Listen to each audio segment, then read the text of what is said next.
నమస్తే ఫ్రెండ్స్, ఈ రోజు మనం ఇంటర్వ్యూ చేయబోతుంది చాలా విషాద గాథలో ఉన్న ఒక కాల్ గర్ల్. యాక్చువల్లీ అన్నానికి కూడా నాకు బాధ ఉంది. కాకపోతే ఏంటంటే మనం వీడియో చేసి పెట్టడం వల్ల చాలా మంది తెలుస్తుంది అసలు నిజమేంటి అబద్ధం ఏంటి, అసలు ఈ విషయాలు చైల్డ్ ఎందుకు అనుకున్నాయి ఇవన్నీ తెలుస్తాయి అనమాట. అందుకని వీడియో చేసి పెట్టడం మెయిన్ రీజన్. ఇప్పుడు నేను బ్లాక్ షర్ట్ వేసుకున్నాను. బ్లాక్ అంటే విషాదానికి ఇది అనమాట. సో అందుకని బ్లాక్ వేసుకొని ఇవాళ ఇంటర్వ్యూ చేస్తున్నాను. చాలా బాగుంది, కానీ చేయి తప్పట్లేదు. ఇవాళ మీకు నిజం తెలుస్తుంది. ఇంకా స్టార్ట్ చేద్దాం. నమస్తే అండి. మీరు అసలు ఇలా అవడానికి కారణం ఏంటి? అసలు మీరు ఎక్కడి నుంచి వచ్చారు? అసలు పరిస్థితులు ఎందుకు ఇలా మార్చాయి? వ్యూవర్స్ కి షేర్ చేసుకుంటే చాలా మందికి చాలా గొప్పలు ఉంటాయి. కాల్గర్లు అంటే కావాలని దిగుతారని, డబ్బులు సంపాదించుకోవడానికి రకరకాల మాట్లాడుతుంటారు నెటిజన్లు. అసలు మీ ఫ్లాష్ బ్యాక్ ఏం చేస్తారు? ఎందుకు వచ్చారు ఒకసారి మీ నోట్స్ తో? సో మా ఫ్లాష్ బ్యాక్ అంటే నేను వచ్చింది వైజాగ్ నుంచి అండి. సో వైజాగ్ నుంచి అంటే సిచ్యువేషన్ దగ్గరకు వచ్చేసి మనం ఒకటి నమ్ముకొని వస్తాం, ఒకటి నమ్ముకొని ఇక్కడ వరకు వస్తుంటాము. మనము ఎవరైనా నమ్ముకొని వస్తాము, వాళ్ళ చేతుల్లో మనం వాళ్ళు ఎన్నెన్నో తీసుకొస్తారు. సో వాళ్ళు తీసుకొచ్చినప్పుడు వాళ్ళు వాళ్ళని ఇచ్చేస్తాం వచ్చేస్తా ఉంటే మనం వాళ్ళని నమ్మి మన పేరెంట్స్ అందరినీ వదిలేసి ఇక్కడ వరకు వచ్చి ఉంటాం. ఇండస్ట్రీ అంటే ఏదో చేస్తుంటారు, కానీ అవకాశం అయితే అందరికి ఒకేసారి విధంగా రావాలని కాదు, కష్టం. ఇండస్ట్రీకి వచ్చిన తర్వాత రకరకాల జరిగింది, తప్పదు. ఎందుకంటే ఫుడ్ చూసుకోవాలన్నా, సో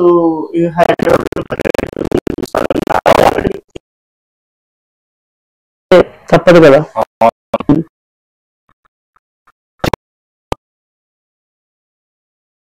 స్టార్టింగ్ రావడం ఏం చేశారు మరి? స్టార్టింగ్ రావడం రిలేషన్షిప్ వెళ్తే బ్రున్నా. సో దాని తర్వాత వీడికి వస్తాను. వీడికి వచ్చిన తర్వాత అడిగిన తర్వాత సర్లే ఇంకా మనీకి ఈ విధంగా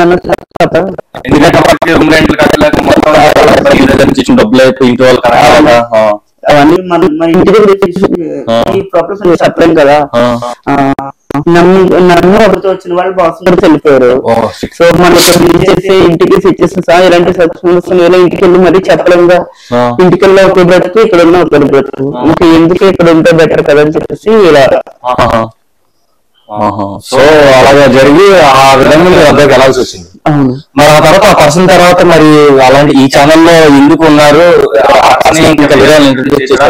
ఇష్టం ఉండేది ఇంకా ఆ పర్సన్ కాదు, బట్ నేను వేరే బయటకు వెళ్ళినప్పుడు ఒకరు పరిచయం అయ్యారు.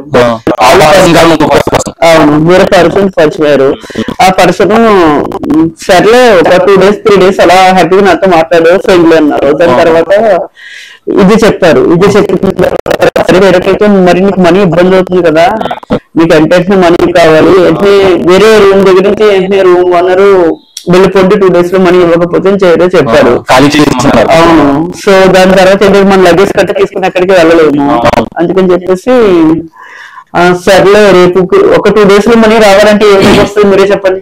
కేవలం దాని ద్వారా ఒక్క ద్వారా వస్తుంది తప్ప వేరే విధంగా రాదు కదా. అవును, అందుకని చెప్పేసి ఆ పర్సన్ తో వేరే పర్సన్ కాల్ చేసి మనీ ఇస్తావా కొంచెం మనీ, సో మీరు ఏం చేస్తారు ఈ పర్సన్ సరే చెప్పారు. సరే అని చెప్పేసి ఇంకా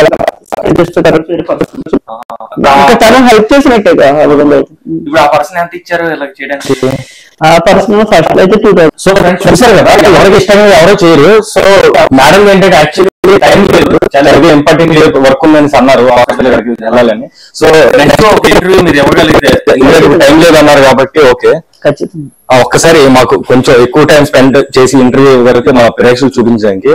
సో యాక్చువల్లీ ఇప్పటితో ఇంటర్వ్యూ చేసుకున్నాను. నెక్స్ట్ ఫుల్ గా ఒకటి చేస్తాను ప్రాపర్ గా అసలు ఏంటి పరిస్థితి మొత్తం లాస్ట్ పింక్ నేటివ్ చేస్తాను. Thank you so much. మన ఛానల్ సబ్స్క్రైబ్ చేయండి. లాస్ట్ మీరు ఏం చెప్తారా మా గురించి, ప్రేక్షకుల గురించి? నెక్స్ట్ ఇంటర్వ్యూలో మొత్తం చెప్పుకున్నాం. అవునా? అసలు టైం అవునా? సరే, థ్యాంక్ యూ సో మచ్. ఎంత మంచి ఇంటర్వ్యూ ఇచ్చినందుకు. ఓకే, ధన్యవాదాలు.